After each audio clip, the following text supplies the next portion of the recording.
Are you struggling to write about the photo in your Duolingo English test? Well, in this video, we've got 3 top tips to help you score 140 or higher. So, let's go. I'm Francis from Last Minute English, and today we're looking at the write about the photo question on the Duolingo English test. Now, to make things easy, we're going to focus on one single image, starting with a very basic description, and we'll turn that basic description step by step into a high-level answer. So, by the end of the video, you'll know how to write a really high-level answer for the write about the photo questions. Okay, so let's start with the basics. Clear and concise writing are the foundations of very high-level scores. Concise, by the way, means short, but it includes all of the necessary information. So let's see our basic description, first of all, for this photo. So we could say, in the photo, there are 3 people walking in a park. It's all right, it's okay, there's no mistakes, but it's a little bit boring.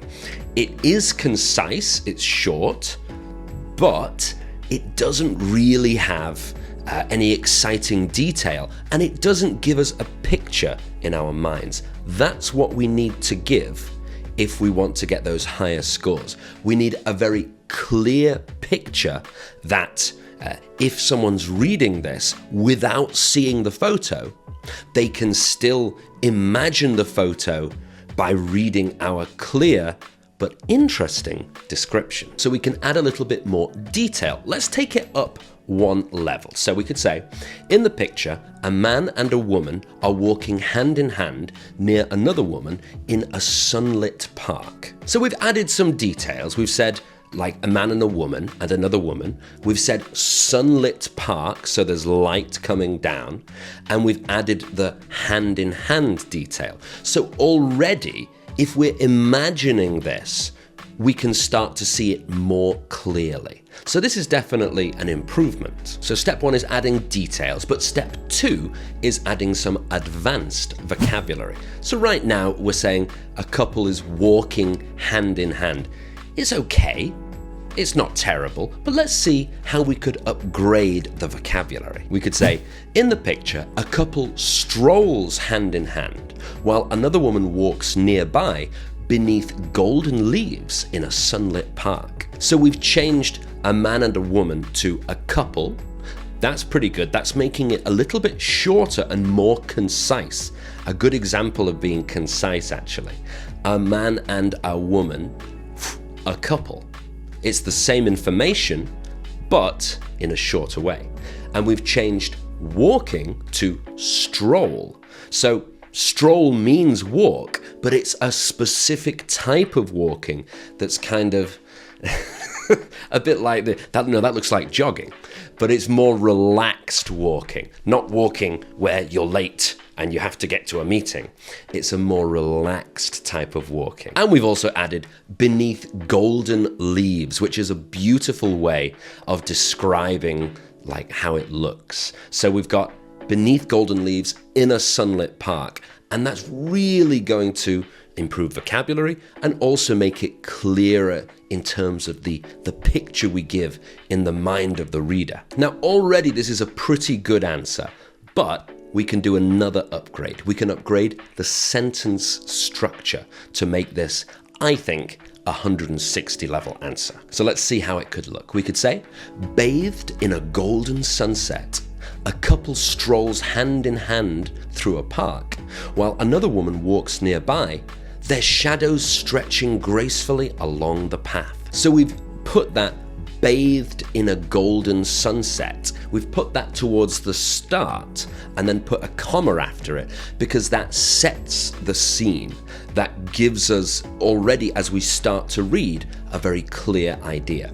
And it means that we're creating a more complex sentence. Okay, so that's a really good way of starting your sentence in a high level way. And at the end, we've put a comma and then their shadows stretching gracefully along the path. And again, this is going to add to how complex this sentence is. This is now a compound complex sentence. So that's going to get us extra points for our grammar. And it also sounds very cool as well. And by the way, if you're not sure what a compound complex sentence is, let me very quickly explain it. A compound complex sentence must have at least two independent clauses that, if we took them away, could be their own sentence. And there has to be at least one dependent clause that, if we put it into its own sentence, it couldn't work. It has to be connected to something else. And all of these parts have to be correctly connected to each other using linking words. And simple linking words are things like and, so, because. But we also have a great video with 20 high-level linking words that can take your pretty boring normal sentences and turn them into 160 level sentences. You can find the link up here, I think, or down here under the video as well. 20 high-level linking words to help improve your score. Okay, so we've finalized talking about the people in the park, but let's see if you can do the same with this photo. So we're going to look at this photo of a dog, a very cute dog, I think. And remember, we're going to think about three things. We're going to think about the clarity, making it clear with detail, thinking about using advanced vocabulary, and thinking about using a more advanced sentence structure. So you could say, in a very simple way, in this photo, a dog is running through a stream in a forest. It's okay, but we're going to try to upgrade that. So I'm going to give you 45 seconds, okay? And I want you to try to write a better description of this photo. If you can only add one of the elements, that's okay, but see if you can get all three. Clear, vocabulary, and sentence structure. And when you finish that, please write your sentence in the comments so that I can see it as well. Okay, your 45-second timer starts now.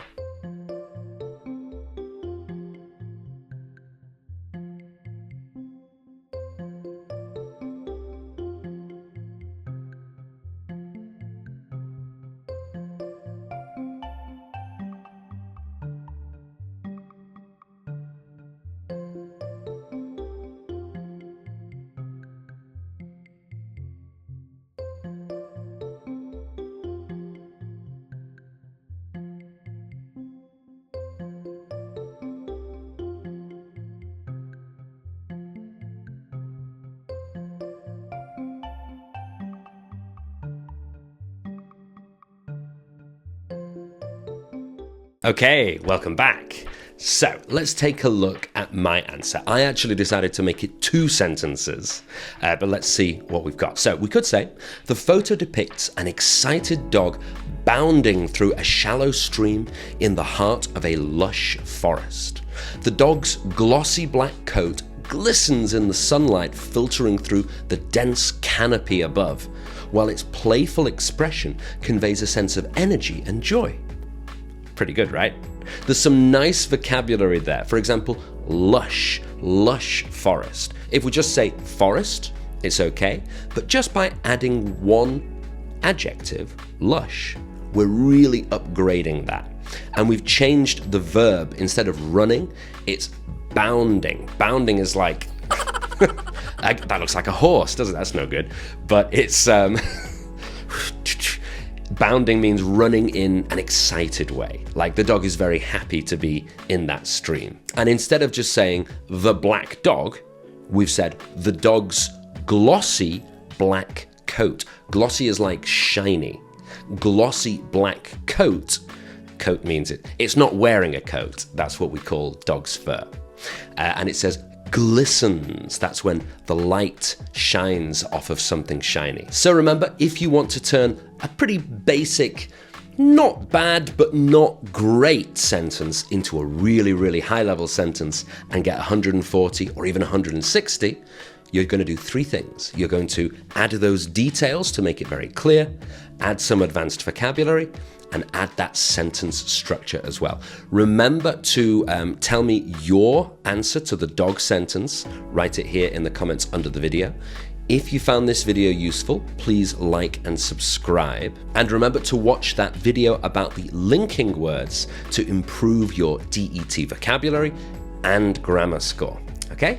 I'm Francis from Last Minute English. Thank you so much for watching. I'll see you next time.